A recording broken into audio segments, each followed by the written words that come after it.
მე ვიტყვი მე რასაც ვფიქრობ ეს დღეებია და ეს თვეებია ალბათ.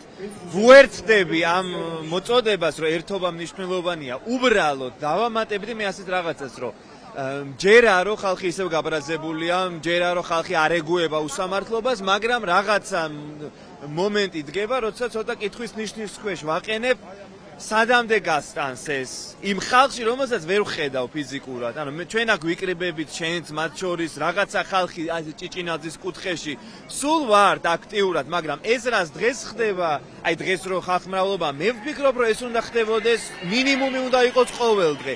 ამიტომ ერთობაზე როცა ვილაპარაკებთ, მე ვთხოვდი ხალხს, რომ არ დავივიწყოთ რაღაცეები, არ დაგვავიწყდეს პატიმრები, არ დაგვავიწყდეს უსამართლო კანონები, არ დაგვავიწყდეს ყოველფეხის ნაბიჯზე რო გვებძვიან, არ დაგვავიწყდეს რომ ყოველფეხის ნაბიჯზე ჩვენი ჩაკლა, გაჩუმება და ამ ქვეყნიდან გაძევება უნდა და ამიტომ ეს ერთობა ცოტა უფრო ხილული გავხადოთ. რა ფორმას მიიღებს ეს, ამას დავადგენთ გზადაგზა.